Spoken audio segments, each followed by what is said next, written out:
Hi, and welcome to the Agentic Pipeline course. I'm Mirko, and I look forward to building this pipeline together using agentic engineering techniques. So what exactly are we going to build? At the end of the course, you will have an autonomous pipeline that automatically generates the following outputs based on signals it distilled from the news. You'll have a newsletter post written in Markdown. So here's one example. It's going to be well-researched and well-structured, and it'll have article citations. You'll have a nice header image to go along with that. This is just one of many image styles that you'll be using in the pipeline. And you'll even generate a podcast script and an audio podcast that you can either embed in the newsletter or use as a dedicated podcast. What exactly you do with these outputs is up to you, depending on your use case. So here's an example of what this looks like for my own use case on gammavibe.com. So here I take the newsletter post that I generate along with the image and post it to Ghost for a blog/newsletter. You'll recognize these sections. We're going to be building the same thing together. And I just embed the podcast in here as an audio overview.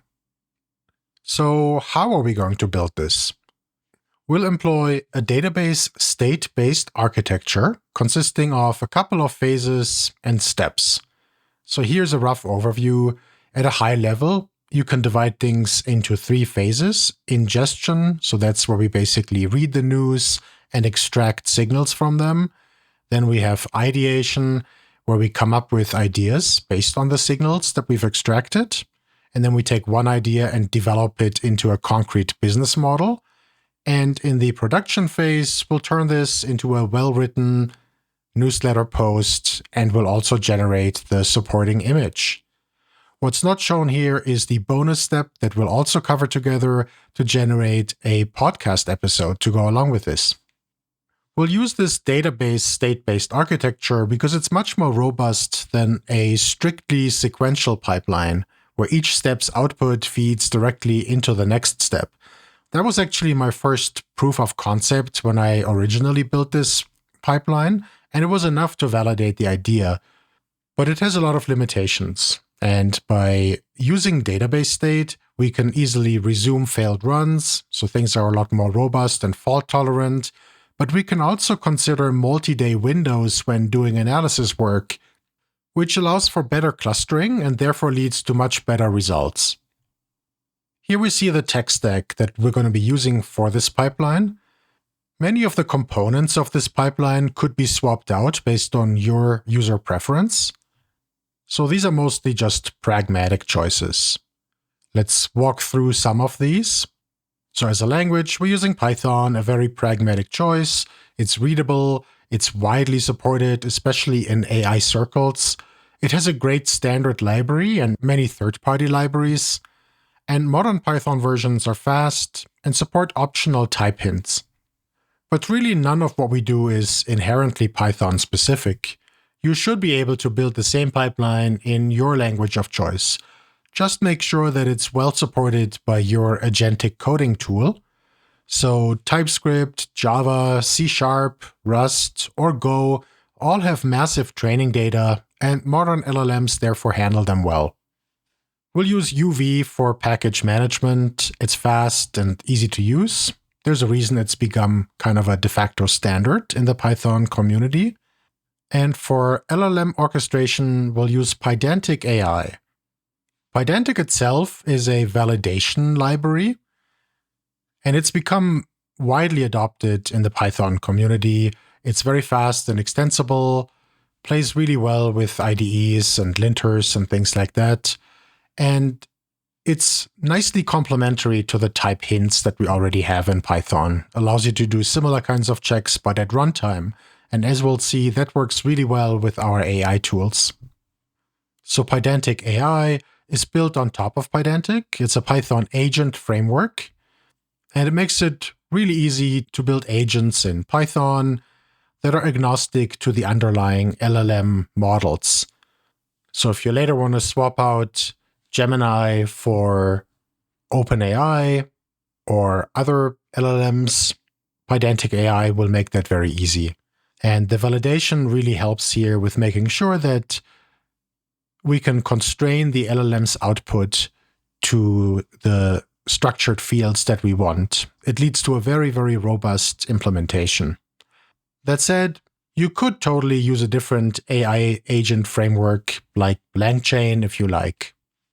We'll use Google Gemini as our LLM provider. We'll use a couple of different models, mostly Gemini 2.5 Pro, but also the Flash and Flash Lite variations, depending on the task at hand. We want to pick the right model for the job. So sometimes you need the power of the Pro model, and other times you want something that's fast and cheap. So I'll explain which one to pick when, including some tricks that you might need to use to safely use the cost-effective models for things like batching. As of right now, the newer Gemini models, so 3.0 and even 3.1, are available in preview. I generally don't use the preview models for most tasks because they come with lower rate limits and have lower availability. Feel free to experiment, but all of this will work just fine with newer models or even with other LLM providers. Since we're going to be reading news articles and extracting startup ideas from news signals, we need a news API as well. The one that I'm using is newsapi.ai. And again, you should be able to use other news providers if you like, but this one works really well. For our data models, we'll use SQL model, which actually is based on top of Pydantic. And it lets us use the same schema for validation as well as for persistence. Speaking of persistence, for the course, we're going to use SQLite.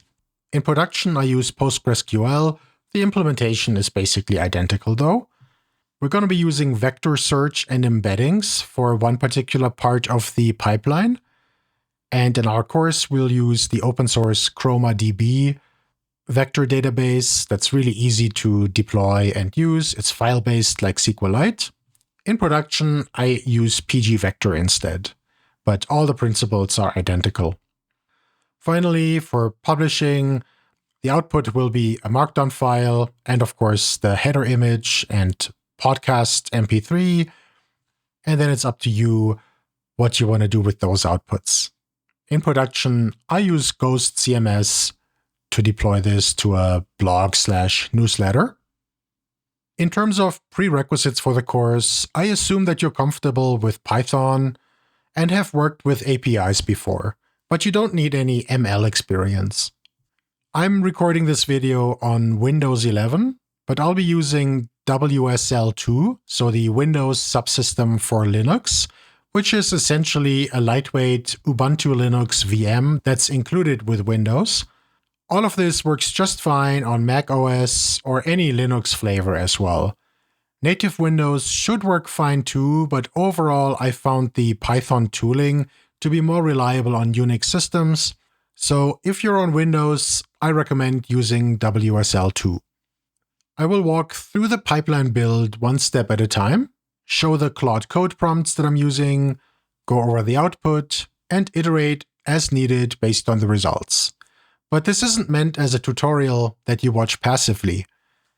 You'll get the best results if you actually build your own pipeline in parallel. So after each step, type in your own prompt, assess the generated code, and iterate until you're happy with the results. Your results may vary even with the same tool and prompts. That's just the non-deterministic nature of LLMs. The issues that I run into may be very different from yours. If in doubt, I encourage you to brainstorm with your LLM of choice until you get the result you want. Also, if I touch on concepts that you're not familiar with, I encourage you to pause the video and ask your LLM to explain it to you. That way, you'll get the most out of this course. You'll find the starter files in the course materials, including the claude.md, which bootstraps your project context. Regarding Claude Code, I use Claude Code with a $100 Claude Max plan, and I never run into rate limits. If you use a lower plan or a different tool, your mileage may vary. We're covering the basic agentic coding flow with a focus on good engineering, so you end up with something robust, performant, and maintainable. You should be able to use your agentic coding tool of choice for the course, whether that's Claude, Codex, Cursor, Antigravity, and so on. We won't cover any advanced Claude techniques like skills or subagents here. They're not needed to build a pipeline, and these features are also specific to each tool. The tools evolve very quickly, so it's kind of hard to keep up sometimes. Over time, once you've settled on your tool of choice, I encourage you to explore its advanced features to help you scale even further. You'll want to plan for 10 to 15 hours to work through the full course, building alongside me. Your mileage may vary. Some steps come together quickly, others need more iteration. I recommend taking your time, going over the generated code, running the pipeline a couple times after each step, iterating as needed to make corrections, and taking breaks between modules. Last not least, consider joining the Gamma Vibe community so you can ask questions and connect with other developers that are going through this course or building their own products. The link is in the course materials. With that introduction out of the way, I think you're ready to get started building.